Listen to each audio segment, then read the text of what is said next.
우리가 살아가는 세상에는 눈에 보이지 않는 수많은 그리고 수없이 많은 종류의 미생물들이 존재하고 있습니다. 특별히 박테리아, 바이러스, 곰팡이, 기생충 등과 같은 미생물들은 인간의 몸에 여러 가지 질병을 일으키는 안 좋은 미생물들이기도 하죠. 한 연구에 따르면 우리 모두가 가지고 있고 사용하는 스마트폰 있잖아요. 그 스마트폰 액정에 묻어 있는 세균들이 화장실 변기에서 추출되는 세균들보다 훨씬 많은 종류의 많은 양이 추출되고 있다라고 연구 결과가 발표되기도 했습니다. 노골적으로 그냥 표현을 하자면 화장실 변기를 우리가 매일같이 손으로 문지르고 얼굴을 대고 그러면서 생활을 하고 있는 거죠. 이처럼 우리가 일상생활 속에서 수많은 미생물들에 노출이 되어 있지만 그럼에도 불구하고 비교적 건강하게 우리의 삶을 살아갈 수 있는 이유는 우리의 몸에 우리의 신체를 보호해주는 면역력이라는 것이 있기 때문입니다. 이 면역력이 우리의 몸을 실시간으로 보호하면서 세균과 각종 바이러스들을 차단하고 침투하는 역할을 합니다. 혹여라도 들어온 세균과 바이러스들이 있다면 그것들과 싸워서 제거하고 쫓아내는 역할들을 이 면역력이 감당하고 있는 거죠. 이 문제는 우리의 이 면역력이 늘 건강하게, 늘 강력하게 작동하지 않는다라는 것에 있습니다. 급격한 체온의 변화를 겪는다든지, 과로로 인해서 피로가 쌓였을 때, 극심한 스트레스를 받거나 안 좋은 환경에 지속적으로 장시간 노출되게 되면 우리 몸 안의 면역력들이 떨어지게 됩니다. 몸을 보호해주는 면역력이 느슨해지기 시작하면 자연스럽게 크고 작은 질병들이 발생하게 되는 것이죠. 이게 인간의 건강의 가장 중요한 기본적인 원리이잖아요. 그러므로 건강의 핵심이 면역력을 강하게 유지하는 것에 있다.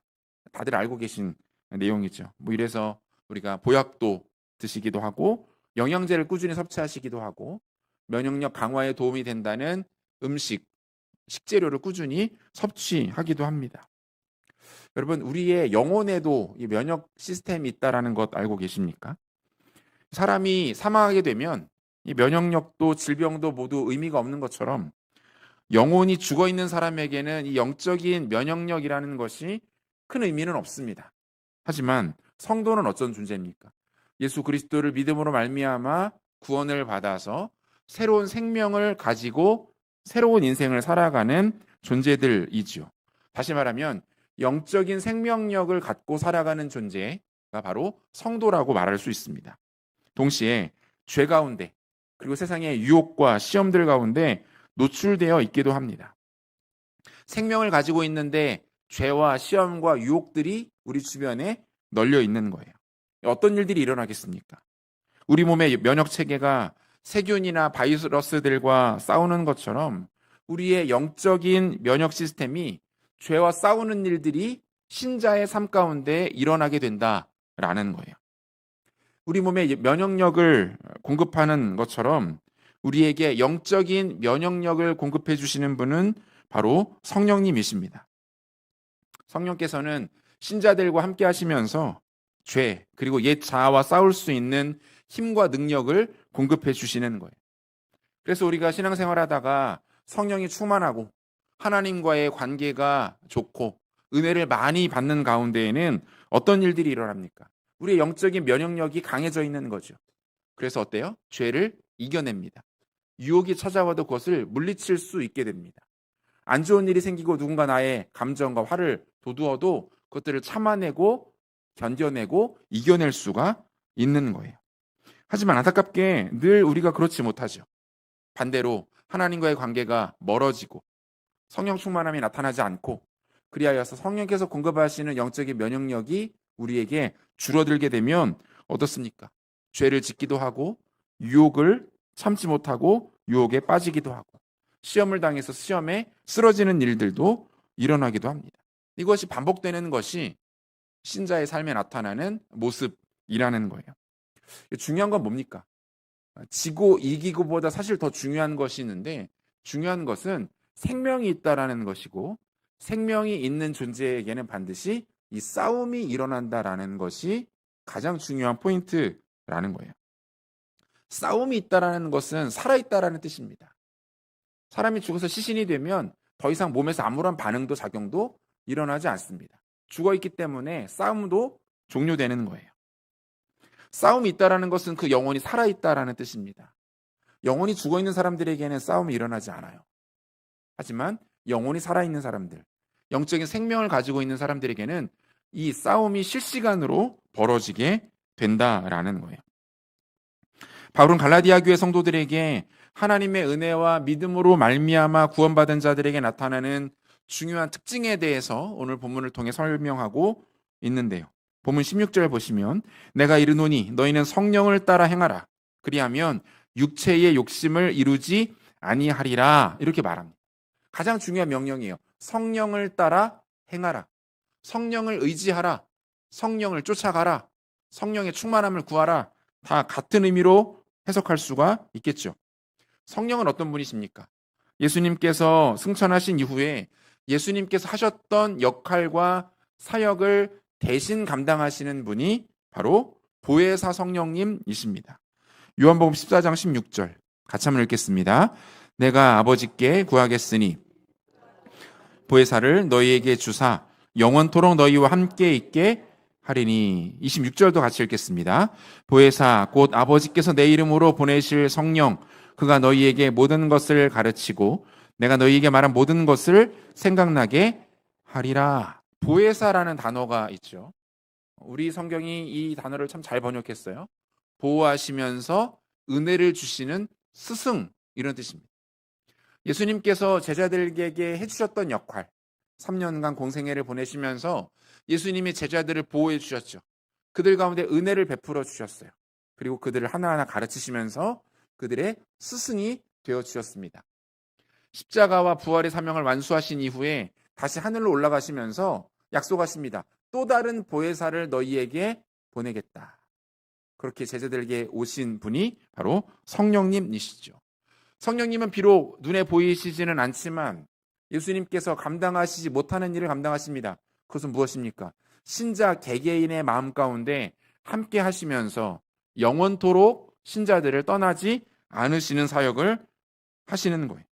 신자들을 보호하시고 그들에게 필요한 은혜를 공급하십니다. 그들이 어리석고 그들이 깨닫지 못하여서 망각하고 잊어버릴 때마다 성령께서 우리 안에 깨닫게 하십니다.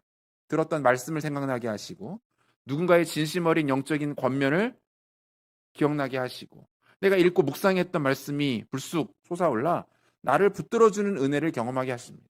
다 보혜사 성령께서 하시는 일들이에요. 따라서 영적인 생명을 얻게 된 모든 자들은 이 성령님을 의지해야 합니다. 그분이 지금도 우리와 함께하고 계시기 때문에 그분을 의지하고 그분을 구하고 그분을 찾아야 합니다. 그리고 성령께서 늘 강력하게 역동적으로 나를 주장하시는 상태, 바꿔 말하면 성령 충만한 상태가 내 가운데 나타날 수 있도록 하나님 도와달라고 기도할 수 있어야 합니다. 그래야만 육체의 질병을 면역력으로 극복하는 것처럼 우리 안에 있는 죄의 모습들, 세상의 유혹과 시험들을 능히 극복하며 이겨낼 수가 있는 거예요. 죄와의 싸움에서 승률을 올리고 싶다면 방법은 없습니다. 성령께서 우리 안에 충만하게 역사하실 수 있도록 그분을 의지하고 그분께 우리의 삶을 내어드리는 모습이 반드시 필요하다라는 거예요. 택하신 하나님의 백성들에게 성령께서 하시는 일은 크게 두 가지로 정리해 볼 수 있어요. 성령께서 행하시는 이 두 가지의 일들이 우리 안에 나타나고 있다면 우리는 분명한 사실을 확신할 수 있는데 그것이 무엇입니까? 내가 구원받았다라는 거예요. 내가 어떻게 구원받았는가? 누군가가 당신 구원받았습니까? 라고 묻는다면 우리는 이 두 가지 사실을 확인함을 통해서 나는 구원받았다라고 구원의 확신을 가질 수 있고 구원에 대한 감격을 선포할 수가 있는 것이죠. 첫 번째는 신앙 고백이에요. 신앙 고백 뭡니까? 예수 그리스도를 나의 구주와 주님으로 고백하며 영접하는 것입니다. 여러분, 이 신앙 고백은 인간이 자신의 힘과 의지를 가지고 할 수 있는 일이 아닙니다. 내가 예수 믿고 싶다 해서 믿을 수 있는 게 아니에요. 오늘부터 신앙 한번 가져볼까? 오늘부터 성령님과 동행해 볼까? 한다고 다짐한다고 해서 되는 일이 아닙니다. 영적인 깨달음이 필요해요. 하나님의 강동하심이 필요합니다. 다시 말하면 하나님이 먼저 우리를 찾아오시지 않으면 일어날 수 없는 일이 뭐예요? 이 신앙 고백이에요. 베드로는 예수님의 너희는 나를 누구라고 생각하느냐라는 질문에 대해서 기가 막힌 대답을 내놓습니다. 주는 그리스도이시고 살아계신 하나님의 아들이십니다. 다른 사람들이 예수님을 향하여서 선지자입니다, 세례 요한입니다, 엘리야입니다 라고 말할 때 베드로는 이야기합니다. 아니다. 이분은 그리스도, 살아계신 하나님의 아들이시다. 구약에서 약속하신 메시아가 바로 이분이십니다 라고 고백하고 있는 거예요. 예수님이 베드로의 대답을 듣고 크게 기뻐하시면서 이렇게 말씀하셨죠. 마태복음 16장 17절 같이 읽겠습니다. 예수께서 대답하여 이르시되 바요나 시몬아 이를 내게 알게 하니는 혈육이 아니요 하늘에 계신 내 아버지시니라. 뭐라고 말씀하시는 거예요?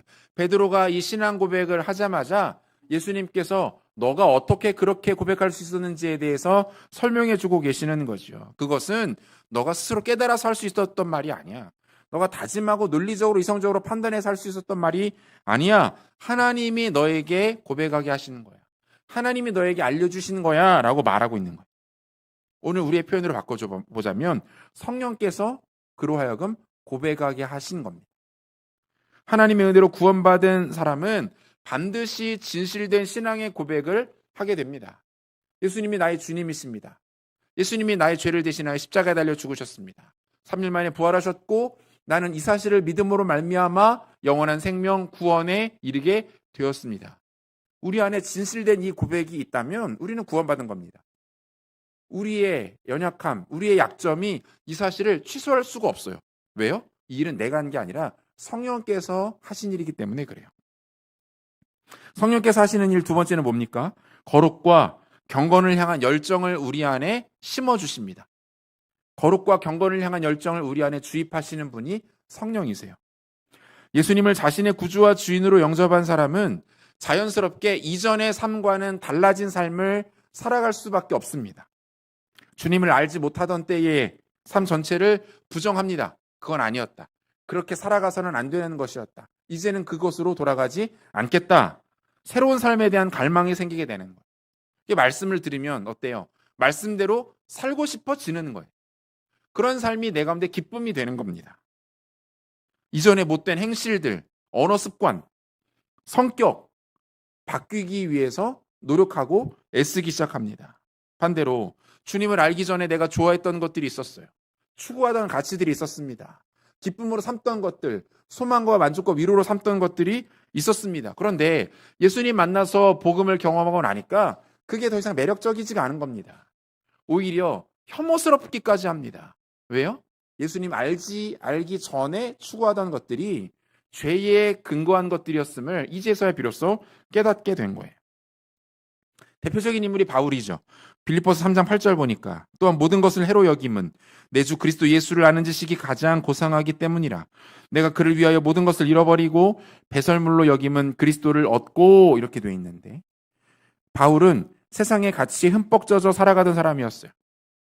자기 잘난 맛에 살아가던 사람.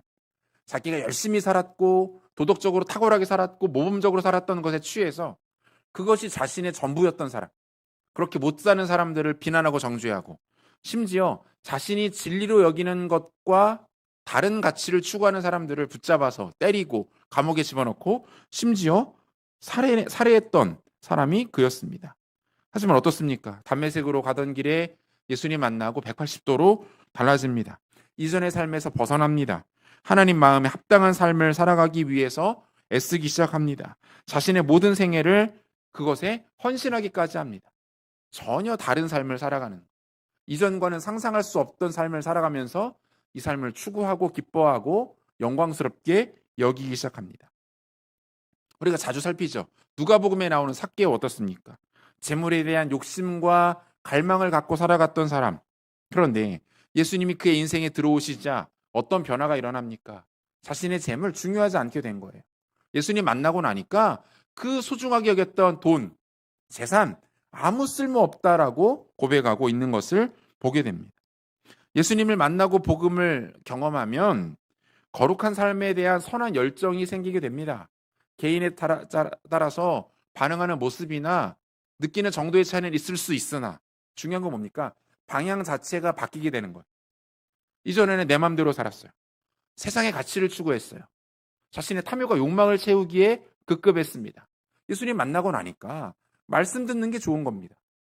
예수님 말씀 따라 살아가는 게 순종하고 싶어지는 겁니다.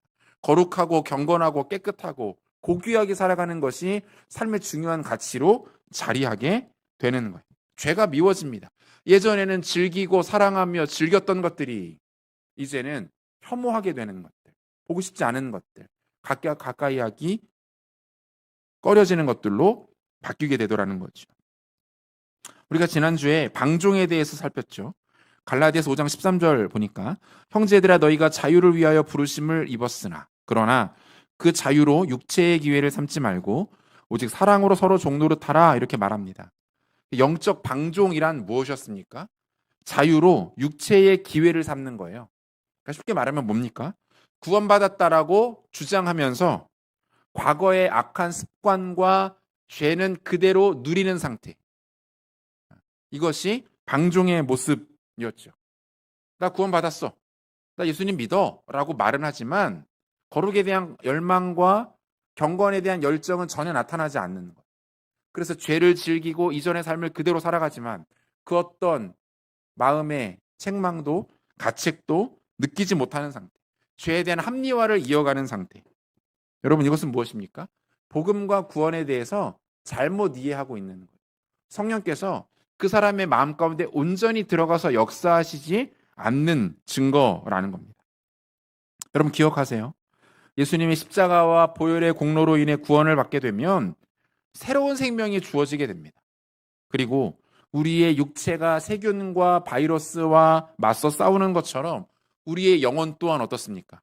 사탄의 세력, 죄의 권세들과 맞서 싸우는 일들이 시작된다라는 거예요. 그러므로 중요하게 점검해야 합니다. 두 가지. 내 안에 진실된 신앙 고백이 나타나고 있는가? 그와 더불어 내 안에 경건과 거룩을 향한 열망들이 살아있는가? 예수님 닮아가고 싶고 말씀대로 살고 싶고 경건한 신자의 삶을 살고 싶은 열정이 내 가운데 남아있는가?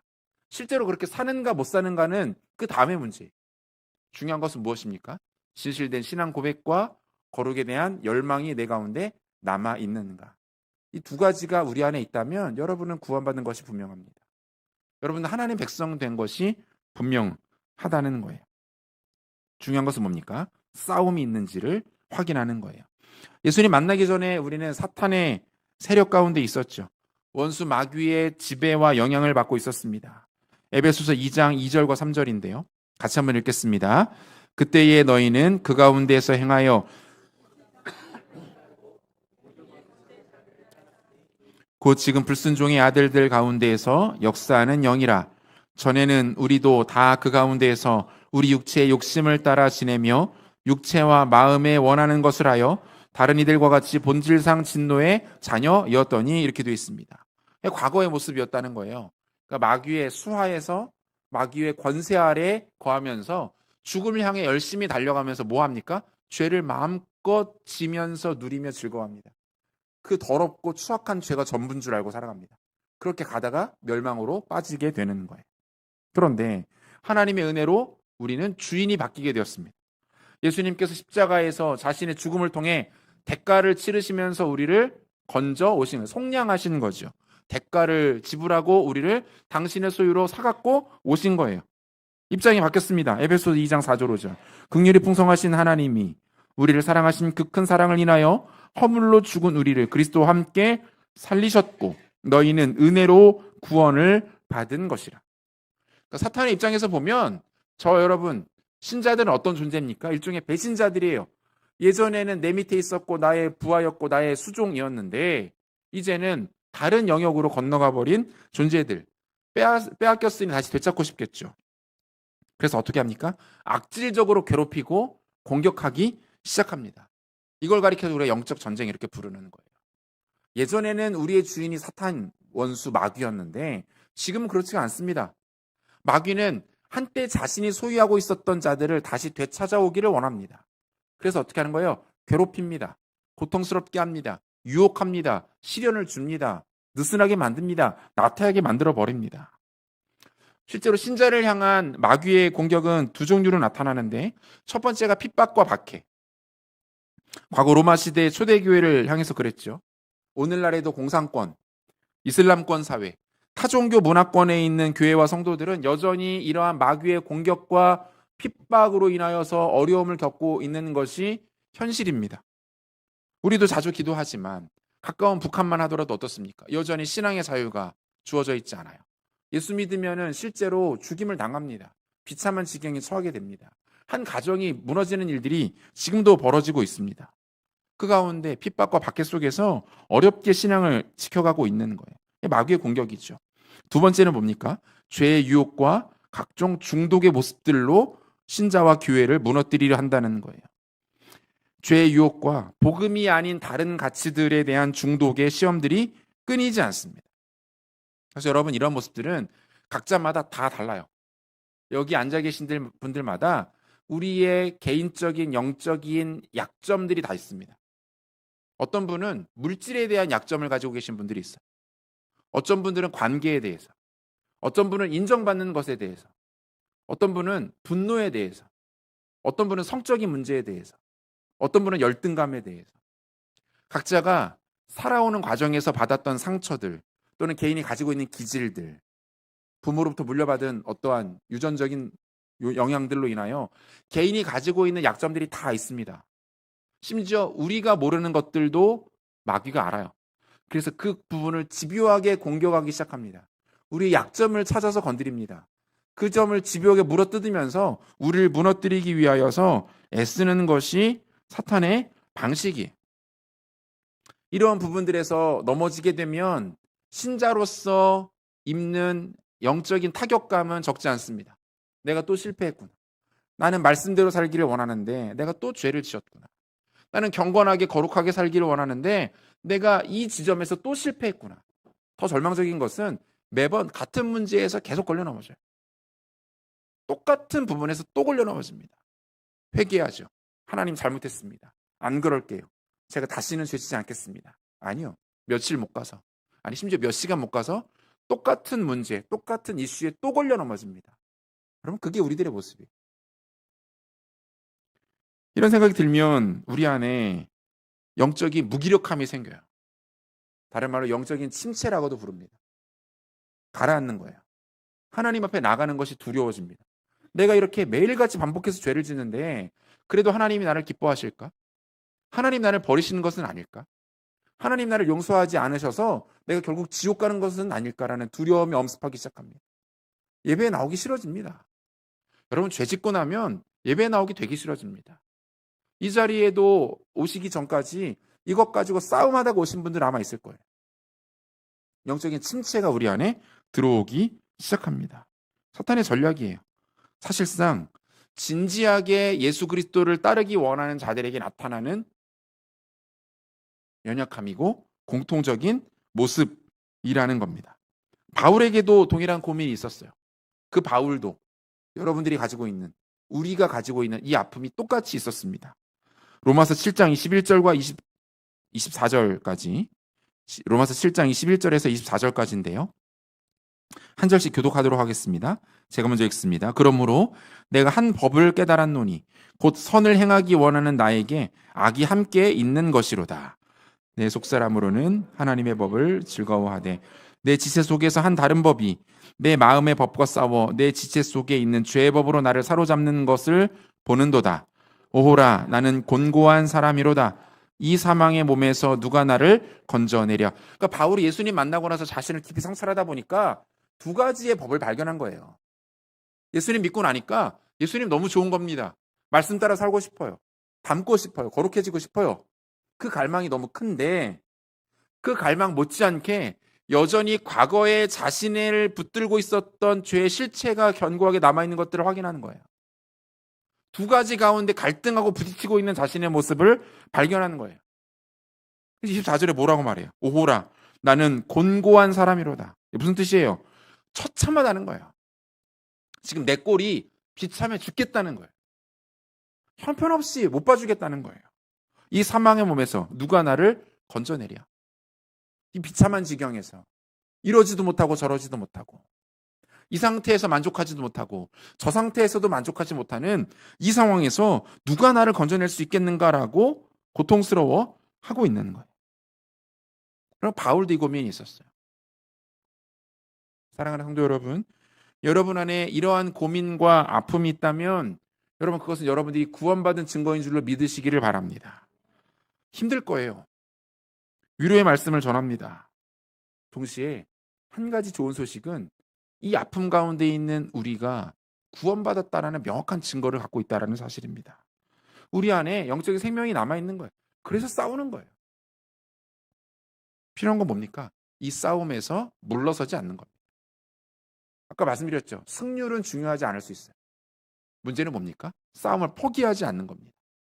죄 짓고 무너져도 다시 그리스도의 십자가로 나가서 붙들고 다시 전장으로 나가는 겁니다. 이 일을 수없이 반복하는 거예요. 여러분 이게 신자에게 허락되어진 좁은 길이고 고난의 길이에요. 원수마귀와 싸워야 합니다. 선한 그리스도인에게는 전투적 자아가 나타나야 합니다. 마귀와 싸우는 전투적 자아. 포기하지 않고 굴하지 않고 또 올라가서 또 싸우는 그 자아가 필요하다라는 거예요. 중국의 고전 중 하나인 선자병법의 내용에 보면 우리가 잘 아는 지피지기, 불전불퇴 뭐 이런 말이 있죠. 그러니까 적을 알고 나를 알면 100번을 싸워도 위태롭지 않다 뭐 이런 뜻인데 그러니까 상대방의 실체와 전술을 알면 싸움을 얼마든지 유리하게 끌어나갈 수 있다 뭐 이런 뜻이죠. 영적으로도 마찬가지예요. 마귀의 실체와 그 공격법을 파악하는 것이 중요한데 바울이 본문 17절에서 이 내용을 설명하고 있습니다. 본문 17절 같이 읽겠습니다. 육체의 소욕은 성령을 거스르고 성령은 육체를 거스르나니 이 둘이 서로 대적함으로 너희가 원하는 것을 하지 못하게 하려 함이니라 이렇게 되어 있어요. 여기서 육체라는 단어하고 이 소욕이라는 단어, 이 두 단어가 중요한데요. 이 육체라는 말은 헬라어로 사락스라는 단어예요.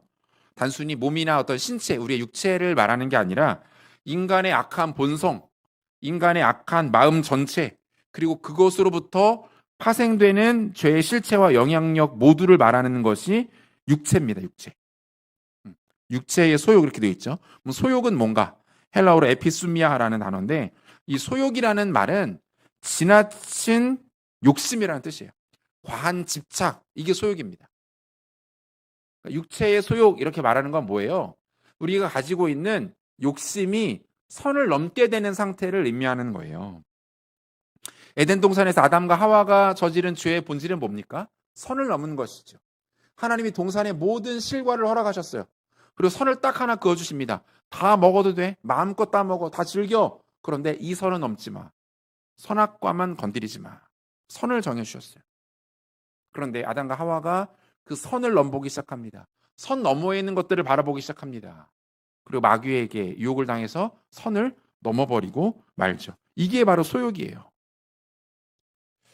여러분, 우리가 에게 있는 문제점과 나쁜 것들은 우리가 처음부터 나쁜 것을 추구하지 않습니다.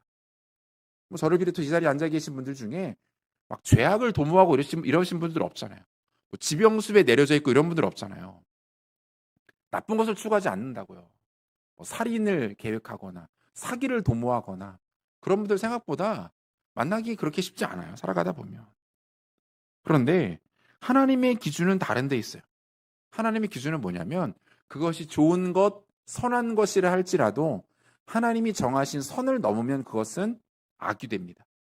하나님이 정하신 선을 넘어가면 그것은 그때부터 죄가 되는 거예요. 이것이 하나님의 기준이에요. 예를 들어볼까요? 여러분, 돈이 나쁜 것입니까? 좋은 것입니까? 돈은 나쁜 것도 아니고 좋은 것도 아니에요. 이런 것들 우리가 가치 중립적이다 이렇게 말하거든요. 돈, 인간이 가지고 있는 식욕이나 성욕, 자녀와 부모의 관계, 우리가 느끼는 행복, 평안, 위로, 이러한 것들은 좋은 것도 아니고 나쁜 것도 아닙니다. 가치 중립적인 것들이에요. 하나님께서 우리 가운데 주신 것들입니다. 문제는 뭡니까? 이러한 것들이 선을 넘어가기 시작하면 그때부터 그것이 죄가 됩니다. 하나님 정해놓으신 선이 있는데 그 선이 넘어가기 시작하면 그러한 가치들이 우상이 되어서 우리를 지배하기 시작하는 거예요. 돈의 노예가 되고 성욕의 노예가 되고 권력의 노예가 되고 관계의 노예가 되고 인정받는 것의 노예가 되는 거예요. 자녀의 노예가 되기도 합니다. 선을 넘어가면 이렇게 되는 거예요. 이게 소욕이에요. 선을 넘어가는 거. 하나님이 우리의 중심이 되셔야 하고 우리의 가장 우선순위가 되셔야 하는데 그 하나님이 정해놓으신 그 선을 넘어가면 아무리 좋은 것이라 할지라도 그것은 죄가 됩니다. 교회에서 봉사하며 섬기는 거 선한 것이죠. 좋은 것입니다. 그런데 그것이 하나님의 영광을 가리고 교회의 질서를 무너뜨리고 하나님께서 명하신 교회의 가치를 훼손할 정도로 과하게 되면 그것은 더 이상 선이 아닙니다. 그것은 죄가 됩니다. 우상이 되는 거예요. 교회 안에서의 직분은 좋은 것입니다. 선한 것이죠. 그런데 그 직분 자체가 하나님보다 더 없어버리고 주님을 사랑하고 순종하는 것보다 선을 넘어져 버리면 그 자체가 우상이 되어서 우리를 무너뜨리는 것이 된다라는 것입니다. 이처럼 선을 넘은 것이 소욕이고 이 소욕의 결과물들이 어디에 나타납니까? 19절에서 21절까지의 내용들이에요. 한 절씩 교독할까요? 5장 19절에서 21절까지 제가 먼저 읽습니다. 육체의 일은 분명하니 곧 음행과 더러운 것과 호색과 우상숭배와 주술과 원수 맺는 것과 분쟁과 시기와 분냄과 당짓는 것과 분열함과 이단과 같이 읽습니다. 투기와 술 취함과 방탕함과 또 그와 같은 것들이라. 전에 너희에게 경계한 것 같이 경계하노니 이런 일을 하는 자들은 하나님의 나라를 유업으로 받지 못할 것이요. 하나님이 허락하신 성을 가지고 선을 넘어버리면 그것이 음행이 되는 거예요. 하나님께서 허락하신 당시에 여기는 술로 표현되어 있는데 당시 유대인들은 이 포도주를 음료로 썼죠. 이것을 가지고 과하게 이것들을 음용하기 시작하면 알코올 중독이 되고 선을 넘는 것들이 되어버리는 거예요. 죄의 여러 모습들이 나타나지만 원리는 동일해요. 하나님과의 바른 관계 속에 놓이지 않게 되면 그것은 죄가 되어 우상으로 군림하고 우리를 철저하게 무너뜨리고 망가뜨리게 된다라는 것입니다. 원수막에 사용하는 방식이에요. 이 싸움을 평생토록 감당해야 하는 것이 성도에게 허락되어진 신자의 길이고 제자의 도인 것입니다. 이길 수 있는 방법은 없습니다. 극복할 수 있는 방법 다른 곳에 없습니다. 성령께서 우리 안에 강력하게 일하실 때, 다시 말하여 성령 충만함을 경험할 때 우리는 이 싸움에서 능히 이기게 될 줄로 믿습니다. 말씀 맺으려고 하는데요. 사랑하는 성도 여러분, 우리가 기도할 때마다 성령을 구하라고 성령의 충만함을 간구하라고 도전하라고 말씀드리는 이유가 여기에 있어요. 우리 안에 계십니다. 와 계세요. 이미 우리의 주인이 되어주십니다. 그런데 그분은 우리가 그분을 찾고 의지하고 구하고 그분과 적극적으로 교제할 때에 우리를 다스리기 시작합니다. 우리를 지배하십니다. 통치하십니다. 그리고 그분의 강력한 통치가 죄를 이기게 만들고 죄와 싸워 승리하도록 만드는 유일한 힘인 줄로 믿으시기를 바랍니다. 싸움을 멈추지 마시고 성령을 의지하시고 성령의 충만함을 힘입어 영적 싸움에서 위대한 승리자가 되시는 지혜로운 성도님들 되시기를 우리 구주 예수 그리스도 이름으로 축원합니다.